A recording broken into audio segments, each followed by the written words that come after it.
श्री कृष्ण कहते हैं कि मनुष्य के जीवन में प्रतिदिन कई प्रतिक्रियाएं होती हैं, जिसमें से एक प्रतिक्रिया है आलस। आलस एक ऐसी क्रिया है जो प्रत्येक मनुष्य के साथ होती है। इस दुनिया में बहुत ही कम लोग ऐसे होंगे जिनको आलस नहीं आता होगा। यदि आपको किसी काम को करने में आलस आता है तो उस काम के फायदे के बारे में सोचिए जिसको आप आलस के कारण नहीं कर पा रहे हैं। ऐसा करने से आपके अंदर उस काम को करने की इच्छा होगी और आप उस कार्य को करने लगेंगे। याद रखना, आलस सबसे ज़्यादा आप पर हावी तब होता है जब आपके पास कोई काम ना हो या आप किसी कार्य को करने से टाल रहे हों। कई बार किसी बड़े काम को देखकर भी आलस आ जाता है। यदि आपके साथ ऐसा होता है तो उस काम को टुकड़ों में बांट लें।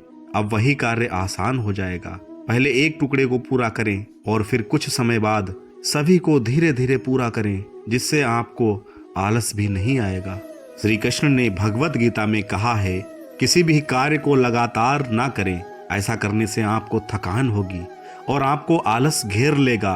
काम करते हुए बीच बीच में थोड़ा आराम करते रहें, इससे आपको आलस नहीं आएगा और आप अपने कार्य को आसानी से पूरा कर लेंगे। प्रत्येक व्यक्ति का एक लक्ष्य होता है। जब भी आलस महसूस करें तो तुरंत अपने लक्ष्य को याद करें। ऐसा करने से आप अच्छा महसूस करेंगे और आपको आलस नहीं आएगा। यदि आपका कोई लक्ष्य नहीं है तो उसे आज ही बना लो। यदि आप चाहते हैं कि आपको आलस ना आए तो एक समय में एक ही काम करें। बहुत से लोग ऐसे भी होते हैं जो बहुत से काम एक साथ करना चाहते हैं, लेकिन जब इतने ज़्यादा काम को करने की शुरुआत करते हैं तो इतने कामों को देखकर आलस आ जाता है और उस काम को करने की इच्छा नहीं होती है।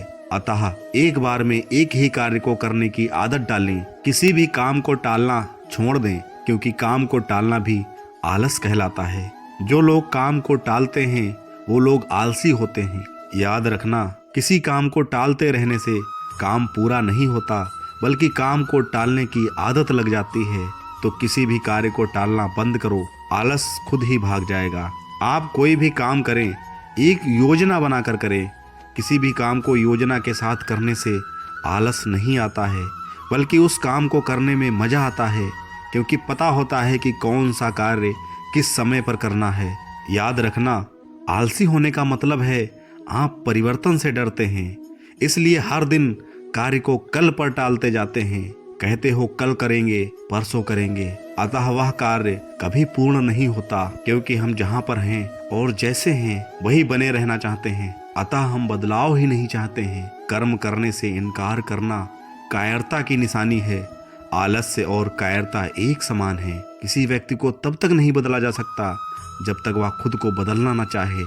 आलसी इंसान में आत्मविश्वास की कमी होती है। कोई भी इंसान तभी बदलता है जब उसकी भावनाओं को चोट पहुंचती है। इसलिए यदि आप किसी इंसान को बदलना चाहते हैं और उसे सही राह दिखाना चाहते हैं तो उसकी भावनाओं पर चोट करें। आप उसकी किसी कमजोरी पर वार करके उसके दिल में चिंगारी लगा सकते हैं। याद रखना, जिस इंसान का कोई लक्ष्य नहीं होता वही इंसान आलसी होता है। इसलिए आप उसे कोई सपना दिखाकर उस लक्ष्य को प्राप्त करने के लिए उत्साहित करें। हमें सिर्फ मेहनत करना ही जरूरी नहीं है, बल्कि हम मेहनत किस कार्य में कर रहे हैं और क्यों कर रहे हैं, उस की गई मेहनत से हमें क्या मिलेगा, ये जानकर ही मेहनत करनी चाहिए। क्योंकि बिना किसी योजना, प्रारूप और परिणाम की सोच के बगैर किए गए कार्य हमें हमारे सपनों को पूरे नहीं होने देंगे। आज के समय में सफलता पाने के लिए योजना, प्रारूप और स्मार्ट लक्ष्य के साथ ही मेहनत कर आगे बढ़ने की जरूरत है। मेहनत करने से आपकी सफलता निश्चित हो जाती है, यदि वह सही दिशा में की जाए। याद रखना, यदि आपके सपनों में उनको पूरा करने का जोश और जुनून है तो आपको अपने सपनों को पूरा करने से कोई नहीं रोक सकता। और सपने जिंदगी में चाहे जितने देखो, हकीकत में वही पूरे होते हैं जो सपने अपने और जिद्दी होते हैं। बहुत से लोग कहते हैं कि हम मेहनत तो करते हैं परंतु मन मुताबिक सफलता या फल नहीं मिलता, तो वास्तव में वो सही तरीके से मेहनत करते ही नहीं। वह प्रत्येक कार्य को जल्दी करने और आधा अधूरे तरीके से करते हैं। हम प्रत्येक कार्य को आज न करके कल पर और कल के कार्य को परसों पर टालते रहते हैं, जिसके कारण वो काम कभी नहीं हो पाता और मेहनत भी सही समय और सही दिशा में नहीं हो पाती है। इसलिए कहते हैं कि कल कभी नहीं आता, जो करना है आज ही करो। हमें किसी भी काम को कल पर नहीं टालना चाहिए। जितने भी सफल लोग इस दुनिया में हुए हैं, उन्होंने समय का सदुपयोग किया है, इसलिए वो सफल हुए हैं। अगर हमें भी सफल बनना है तो हमें आज में ही जीना होगा और अपने आप को बदलना होगा। दोस्तों, इस वीडियो में बस इतना ही। हम मिलते हैं आपको नेक्स्ट वीडियो में। जय श्री कृष्णा।